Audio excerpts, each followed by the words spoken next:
যেমনটা আপনাদের প্রত্যেককে জানিয়েছিলাম যে আমরা মাধ্যমিকে প্রথম, দ্বিতীয়, তৃতীয় এবং মেধা তালিকার একদম শীর্ষে যারা আছে তাদের সঙ্গে সরাসরি কথা বলবো। এই মুহূর্তে আমরা আবার যোগাযোগ করতে পেরেছি মাধ্যমিকের দ্বিতীয় সাম্যপ্রিয় গুরুর সঙ্গে। সাম্যপ্রিয় এবছর পেয়েছে 692। সাম্যপ্রিয়, স্টুডিও থেকে দীপ এবং রুমেলা কথা বলছি। সবার আগে তোমাকে অনেক অনেক অনেক শুভেচ্ছা মাধ্যমিকে এত ভালো ফলাফল করার জন্য।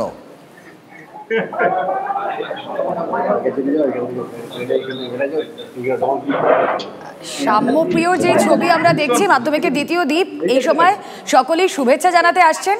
কানেক্ট করব সাম্যপ্রিয়র সঙ্গে, পরিবারের সকলে শুভেচ্ছা বিনিময় করছেন। একটা জিনিস তো বুঝতেই পারছো যে এই মুহূর্তটা কতটা স্পেশাল, কতটা এই মুহূর্তটা চেরিশ করার সময়, কারণ সবে সবে রেজাল্ট বেরিয়েছে। এখনই তো বাড়ির যারা বড়, যারা শিক্ষক, যারা বন্ধু, প্রতিবেশী, তাদের প্রত্যেকের ভালোবাসা, তাদের প্রত্যেকের শুভেচ্ছা পাওয়ার সময়। দেখতে পাচ্ছেন আপনারা মাধ্যমিকে দ্বিতীয় হওয়ার সাম্যকে মিষ্টি খাইয়ে দিচ্ছেন তার পরিবারের সদস্যরা। 80 দিন পর রেজাল্ট আউট, পরীক্ষা শেষ হওয়ার, তার মধ্যেই যে ছবি আপনাদের সামনে আমরা তুলে ধরছি মেধা তালিকার সকলের সঙ্গেই আমরা একে একে যোগাযোগ করছি। এই মুহূর্তে সাম্যপ্রিয়র ছবি আপনারা দেখছেন। বাড়িতে চলছে মিষ্টি মুখ, শুভেচ্ছা বিনিময়, এছাড়াও বিভিন্ন ছবি আপনাদের সামনে। আপনাদের দেখাচ্ছি চন্দ্রচূড় সেনের সঙ্গে কথা বলেছি আমরা। সাম্যপ্রিয় গুরুর বক্তব্য শুনিয়েছি। মাধ্যমিকের তৃতীয়, তার ছবি দেখাচ্ছি। চতুর্থ তপজ্যোতি, তার ছবি দেখছেন আপনারা। সাম্যপ্রিয়, সবার আগে সাম্যপ্রিয়র সঙ্গে আবার যোগাযোগ করতে পেরেছি সম্ভবত। সাম্যপ্রিয়, সবার আগে তোমাকে অনেক অনেক শুভেচ্ছা এবং অভিনন্দন TV9 বাংলার তরফ থেকে। এটা TV9 বাংলা। হ্যাঁ, ধন্যবাদ।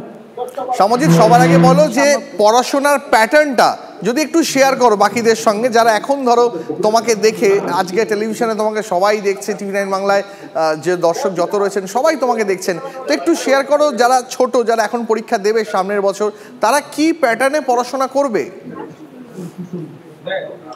প্যাটার্ন তো নিজেকে বুঝতে হবে, কারণ মানে আমি যেমন সায়েন্সে স্ট্রং ছিলাম, আর্টসে উইক ছিলাম, তো ওই জন্য শেষের দিকটায় আমি আর্টসটাতে বেশি জোর দিয়েছিলাম, মানে বিশেষ করে হিস্ট্রি আর বাংলাটা। কারণ ইংরেজিটা জানতাম যে হয়ে যাবে ঠিক, কিন্তু মানে ইতিহাসটা আমি যেমন একদমই পড়িনি, আর বাংলাটা বাবার জন্য যা হয়েছে, কারণ বাবা বাংলা টিচার, ওই জন্য বাবার জন্য হয়েছে। আর হিস্ট্রিতে MK স্যার আমাকে, মানে আমাদের স্কুলের মৃত্যুঞ্জয় স্যার হেল্প করেছিল অনেক। তো প্যাটার্ন তো নিজেকে বুঝতে হবে যে মানে কোনটাতে বেশি স্ট্রং আছে, কোনটাতে বেশি মানে পড়তে হবে, কোনটাতে বেশি টাইম দিতে হবে। মোটামুটি সারাদিনে কত ঘন্টা পড়াশোনার জন্য এবং কত ঘন্টা অন্যান্য কাজের জন্য বরাদ্দ করেছিলে পরীক্ষার আগে? পরীক্ষার ওই এবিটি এর রেজাল্টের পরে, মানে এবিটি এর পরে আর 1.5 মাস 2 মাস পরে মাধ্যমিক ছিল, তো তখন থেকে ওই দিনে 10-12 ঘন্টা পড়তাম হয়তো। আর প্রথম থেকে মানে এই টাইমটা, যে টাইমটা এখন আছি, সেই টাইমটাতে অত বেশি পড়তাম না, সেই টাইমটা 5-6 ঘন্টা পড়ে নিতাম। সাম্যপ্রিয় পড়াশোনা ছাড়া আর কি করতে ভালোবাসে? পড়াশোনা ছাড়া ক্রিকেট খেলি, চেস খেলি, আর হ্যাঁ, আর গান খুব শুনি। বেশ, অনেক ধন্যবাদ তোমাকে সাম্যপ্রিয়। এরপরে আমরা কথা বলবো সোমদত্তার সঙ্গে। সোমদত্তার সঙ্গে রয়েছেন আমাদের সহকর্মী সুপ্রিয়। সোমদত্তা, সবার আগে তোমাকে অনেক অনেক অনেক শুভেচ্ছা মাধ্যমিকে এত দুর্দান্ত র্যাঙ্ক করার জন্য।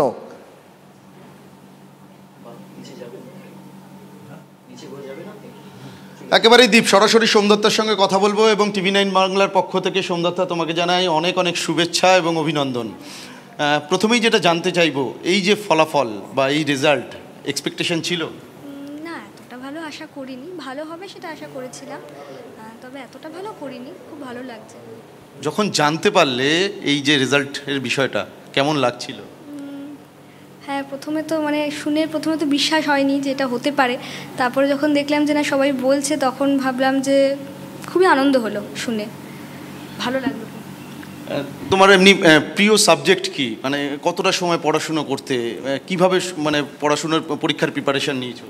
পরীক্ষার প্রিপারেশান বলতে আমি কখনোই সেরকম রুটিন করে কিছু করতে পারিনি, এটা একটা ভুল হয়েছে।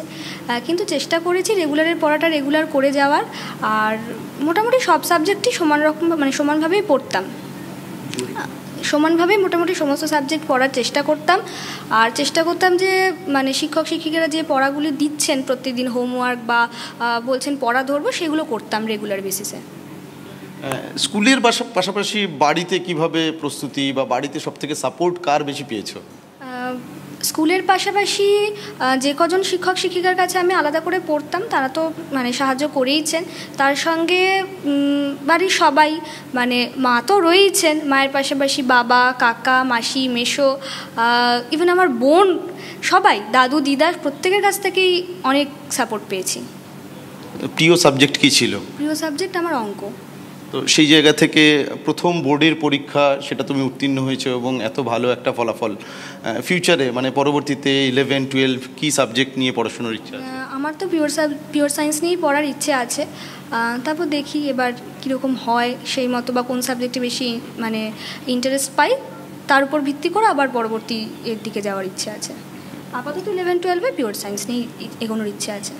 পিওর সায়েন্স নিয়ে পড়ার ইচ্ছে বলছো, তো তার পরবর্তীতে কি পরিকল্পনা রয়েছে? এখনো পর্যন্ত কিছু ভাবনা চিন্তা করেছো? আপাতত দেখি সব পরীক্ষাই দেবো, এন্ট্রান্স পরীক্ষাও দেবো, সমস্ত কিছুই দেবো, যেখানে সব থেকে ভালো রেজাল্ট হবে চেষ্টা করবো সেদিকে যাওয়ার।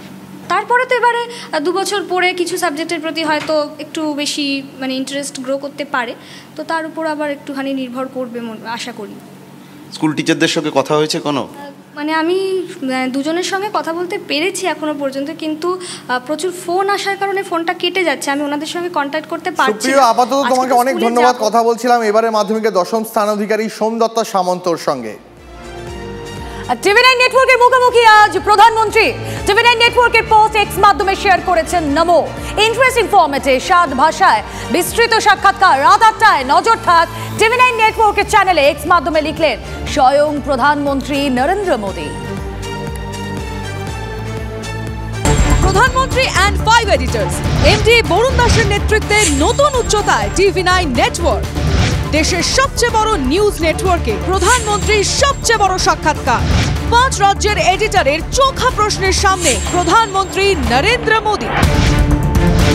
প্রধানমন্ত্রী অ্যান্ড 5 এডিটর্স আজ রাত 8টায় টিভি9 বাংলায়।